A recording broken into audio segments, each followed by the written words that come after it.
माया सरोवर part 3। अगर आपको कहानी अच्छा लगे तो लाइक कीजिए, कमेंट कीजिए और सब्सक्राइब कीजिए। नगर रक्षकों का अधिकारी आधी रात के वक्त आकर दरवाज़ा खोलने को कहते हैं। यह देख बूढ़ी आश्चर्य में आ गई, साथ ही उसे डर भी लगा। उसने पूछा, बेटा, तुमने कोई बड़ा अपराध तो नहीं किया है ना? राजभटों से बचकर भागने की तो नहीं सोच रहे हो ना? तुम्हें डरने की आवश्यकता नहीं, साफ साफ बता दो। नानी जी, मैंने कोई ऐसा अपराध तो नहीं किया है। जीविका की खोज में कई देशों का चक्कर काटने वाला व्यक्ति हूँ। मैं शपथ खाकर कहता हूँ कि इसके अतिरिक्त मैंने कोई अपराध नहीं किया है, जयशील ने कहा। बूढ़ी ने चटकनी हटाकर दरवाज़ा खोल दिए। नगर का रक्षक घर के भीतर प्रवेश किया बिना ही बाहर ही खड़े खड़े बूढ़ी से बोला, नानी, मैं तुम्हारे पति को अच्छी तरह से जानता हूँ। श्मशान के पहरेदार का पुत्र और एक सिद्ध साधक के बीच झगड़ा हुआ। इस कारण से मुझे यहाँ पर आना पड़ा। तुम्हारे घर क्या कोई खड्गधारी युवक आया है? बूढ़ी सोच रही थी। इतने में जयशील बाहर आया और बोला, महाशय, आप जिस युवक की बात करते हैं वह मैं ही हूँ। श्मशान के पहरेदार का पुत्र चिल्लाकर बोला, सरकार, इसी ने मरकर जिंदा हुए मेरे पिता का सिर काट डाला है। सिद्ध साधक ने उसकी ओर क्रोध भरी दृष्टि दौड़ाकर कहा, अरे कमबख्त, मैं तुम्हें कितनी बार समझा दूँ, मरा हुआ व्यक्ति कहीं फिर से जिंदा हो सकता है। इस युवक ने तुम्हारे पिता में प्रवेश किए हुए महाभूत का वध किया है। यह बात मैंने उसी भूत के मुंह से सुनी है। अब तुम अपनी बकवास बंद कर दो। तुम दोनों चुप न रहोगे तो अभी तुम्हारे सिर काटकर श्मशान में गाड़ दूंगा। यूं नगर रक्षक ने सिद्ध साधक तथा श्मशान के पहरेदार के पुत्र को डांटा। फिर जयशील से पूछा, भाई, यह बताओ, तुम्हारा नाम क्या है? तुम कहाँ से आ रहे हो? महाशय, मेरा नाम जयशील है। मैं अमरावती का निवासी हूँ। हमारे राजा का नाम रुद्रसेन है। आपने शायद उनका नाम सुना होगा। मैं कुछ अनिवार्य कारणों से अपने राज्य को छोड़ जीविका की खोज में यहाँ आया हूँ। नगर के अधिकारी ने सिद्ध साधक तथा श्मशान के पहरेदार के पुत्र को दिखाते हुए जयशील से पूछा, क्या तुम इन दोनों को जानते हो? पहरेदार का पुत्र बताता है कि तुमने श्मशान में इसके पिता का वध किया है। इसका तुम क्या जवाब देते हो? जयशील ने एक बार दोनों के चेहरों को परख कर देखा। सिद्ध साधक को पहचान कर कहा, महाशय, मैंने इस साधक को श्मशान में देखा है। अपने को महाकाल का काल बताते हुए एक विकृत आकृति वाला इसका पीछा कर रहा था। मैंने उसे रोका। वह मुझ पर हमला करने को हुआ। तब अपनी आत्मरक्षा के हेतु मुझे उसका सर काटना पड़ा। तुमने महाकाल के काल का सिर नहीं, मेरे पिता का सिर काट डाला है। कल सुबह सभी लोगों ने बताया कि मेरे पिता मर गए हैं, इसलिए मैं उन्हें श्मशान में ले गया। उन्हें जलाने के लिए लकड़ी लाने में चला गया। तभी किसी देवता की कृपा से वे जीवित हो उठे। उस समय लकड़ी को साथ ले लौटे हुए तुम्हारे द्वारा मेरे पिता का वध करते मैंने देख लिया है।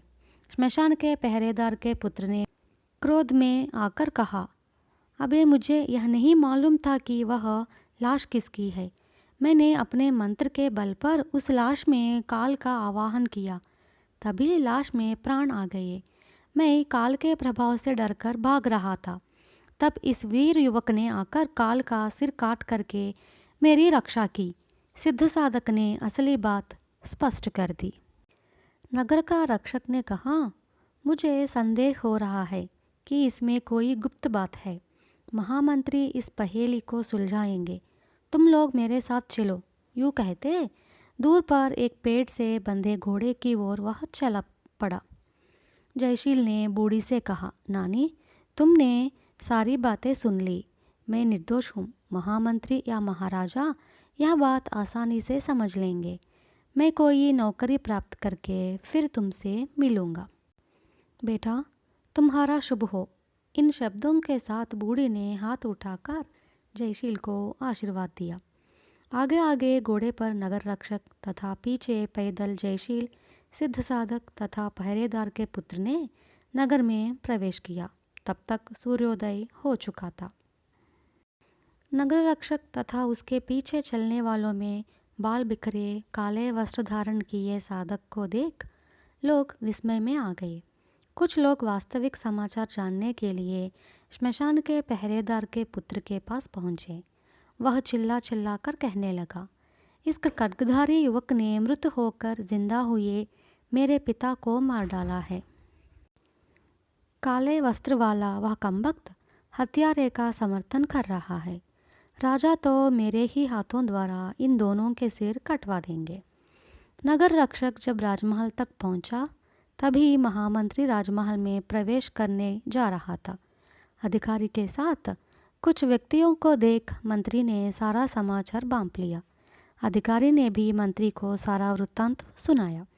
मंत्री ने थोड़ी देर तक सोचकर कहा, श्मशान के पहरेदार की मृत्यु को वैद्य ने तथा उसके रिश्तेदारों ने भी सही माना।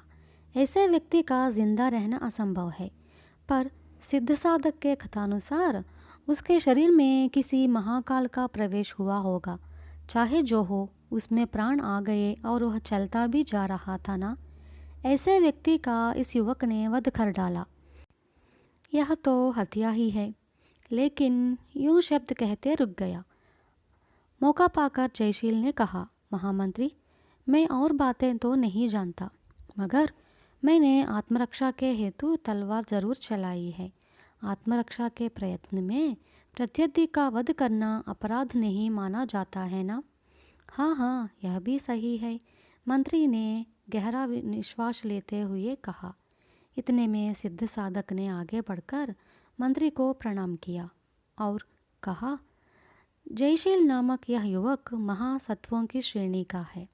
सिर कटे काल ने इस युवक के खड्गों को अपूर्व शक्तियाँ प्रदान की है। ये बातें मैंने स्वयं सुनी है।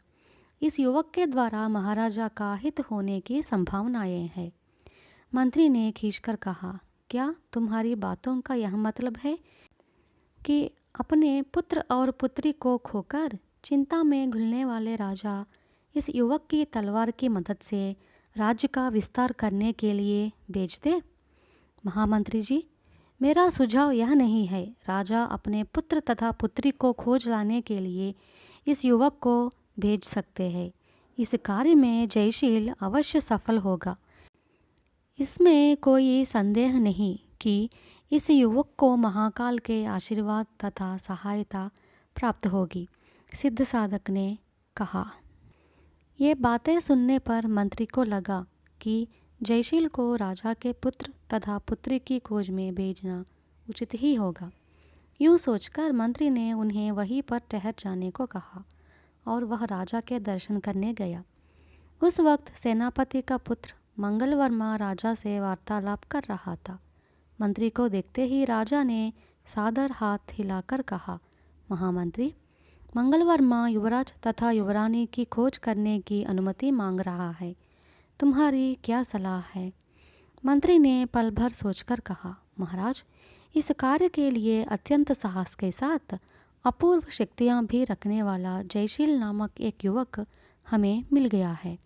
कहा जाता है कि उसकी तलवार को अपूर्व शक्तियाँ प्राप्त है।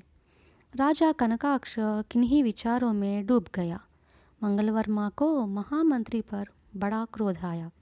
फिर भी उसने अपने क्रोध को प्रकट किए बिना ही पूछा, मंत्री महोदय, क्या वह युवक कुलीन है?